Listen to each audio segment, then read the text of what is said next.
stop it. Good morning. I had the desire to speak about body image this morning.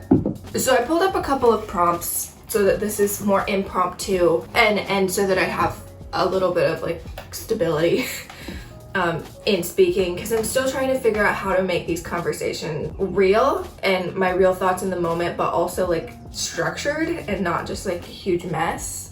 So the first question that I found is, at what age do you first remember having bad body image thoughts? And I thought that this was a good starting point for my conversation about body image, because I mean, for me, and probably for most people that struggle with body image, it's from by the time you could talk, you were worried about being overweight and not being good enough because of your size. I'm gonna tell you my story, but in order to understand my story, I need to give you a little bit of background information. So my mother and father split when I was 18 months old. My mother raised me as a single parent. I do have a sister on my mom's side that's 12 years older than me, so she was there until I was about 6, and then afterwards my mom raised me as a single parent. And then my dad got remarried when I was 4 to a woman who had 2 children, a daughter and a son. And so I was with them every other weekend, and I lived with my mom. My mom had an eating disorder growing up.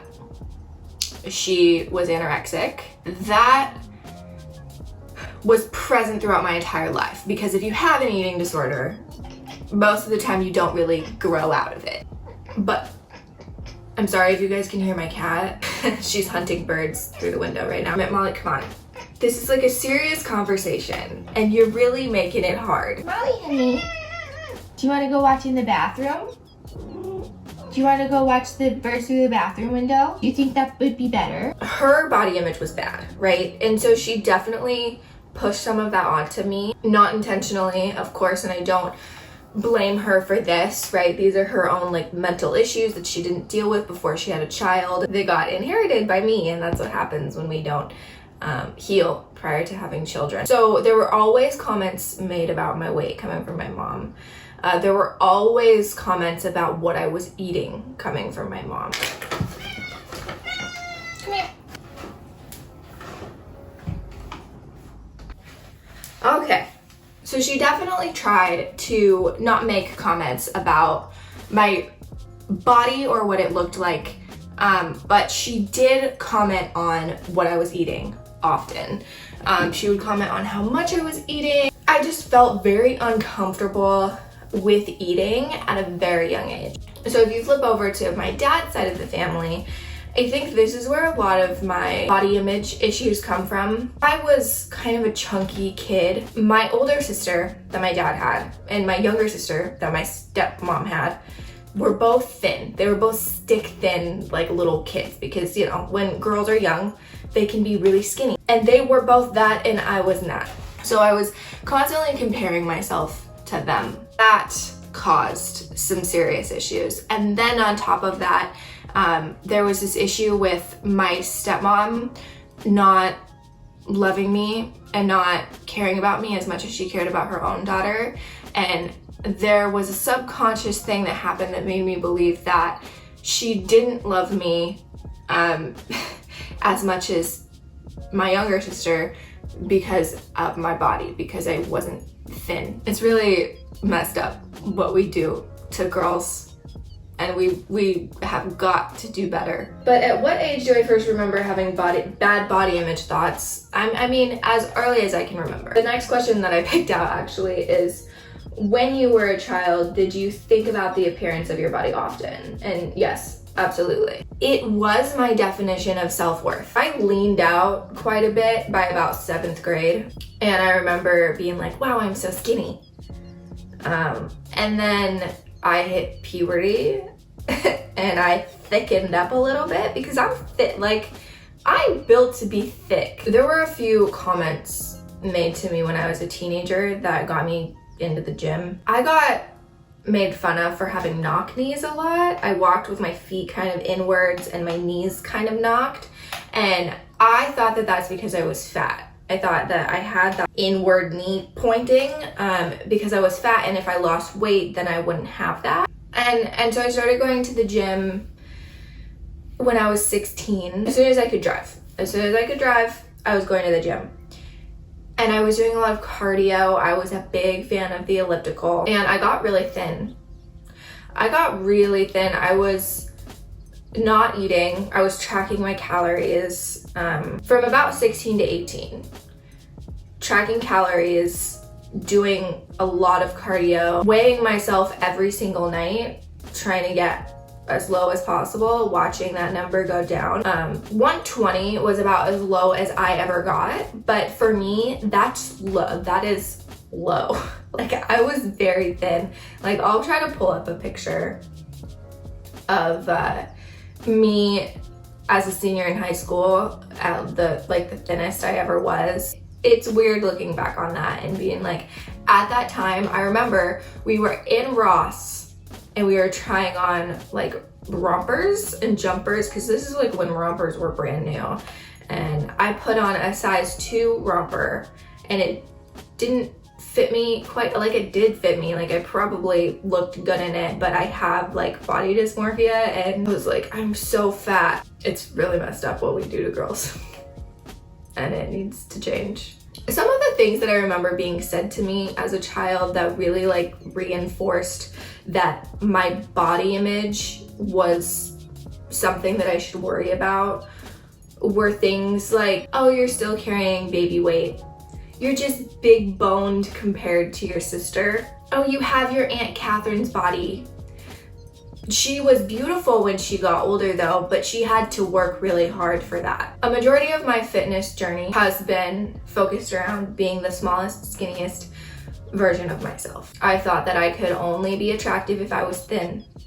I was only pretty if I was skinny. I have developed healthier eating habits. I've developed a healthier fitness routine. I think I have a healthy figure. My desire for a perfect body will never go away. And this next question asks, do societal standards affect your body image? And I want to talk about this quite a bit, because when it comes to body image, like, as women, we hold the power if we choose to.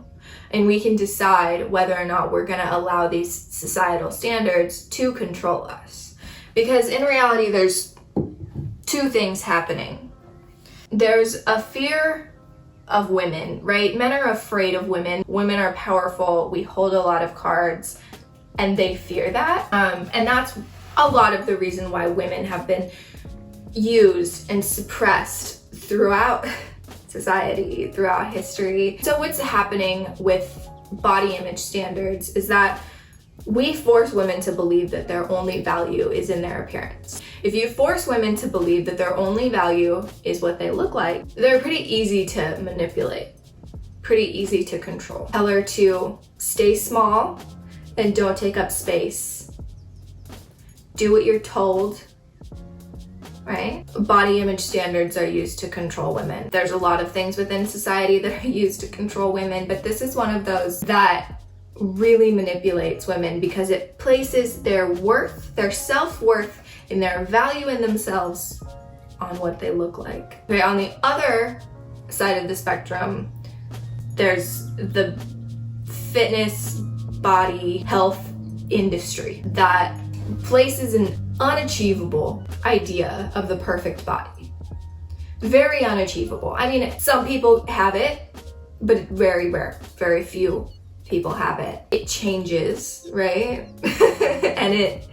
and that target keeps moving, and they sell you things. And they say, if you buy this, you can look like this. You drink this detox tea, you can look like Kim Kardashian. Even though her butt is not real. I have realized in the last several years, my worth goes beyond what my body looks like. If you know me, if you follow me and we watch my other channel, then you know that I don't wear makeup. I don't do my hair. I believe in my inherent beauty, and I believe in the inherent beauty of every woman.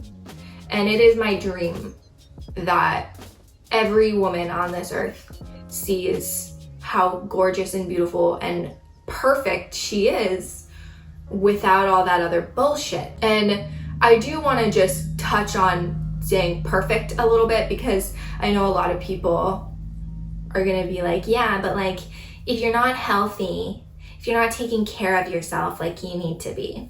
Yeah, I mean, I agree with that. I think that it's important. I think the body positivity movement is bullshit. And again, I think it's another way to control women. It's just another means of controlling women. It's another means of making the way the body looks the point. And the way the body looks is not the point. It's the way the body feels. It's the way it moves. It's the way it performs. That's what's important. It's what food you're putting into it. How is it fueled? How do you feel? You can be like, I love my body all day long, but if you don't, you know it. You feel it. You feel how your body feels. Like, I stopped exercising for 3 months in the last year, and that felt good. I needed that. I needed to heal some things, and my body couldn't do it if I was in the gym 5 days a week. But as soon as my body was ready to get moving again, I knew it. You know, you can feel it. You know if you're beautiful. You know it. You don't need society to tell you that it's okay to look the way you do, or that it's not okay to look the way you do. I think the body positive movement is trash, and I hate it. But I hate anything that makes comments throughout society on what a woman's body looks like. Why isn't there a body positive movement for men? There isn't a body positive movement for men because if a man is overweight, he needs to lose weight because that's unhealthy. I got heated, and part of me wants to edit that out, but I'm not going to. I think that what we do to young girls in making them think about what their body looks like at a young age, regardless of if it's body positivity or body negativity, both are bad in my opinion. The young girl doesn't need to be thinking about what her body looks like. It's not important. Is she healthy? Is she happy? Does she feel good? That's what's important. Is she doing what she loves? Is she supported? Is she cared for? Is she loved? That's significantly more important than what her body looks like. We need to stop talking about it. We need to stop talking about what little girls' bodies look like. It does not need to be a topic of conversation. What women's bodies look like is not a topic of conversation. We're worth a lot more than that. We're worth a hell of a lot more than what our bodies look like. So I didn't expect to get this way, but we all know that Alexa gets a little bit heated when she talks about things she cares about. So thanks for being here if you're still here. Hit that subscribe button if you enjoyed this video. Smash that like button if you enjoyed this video. And I'll see you guys next time.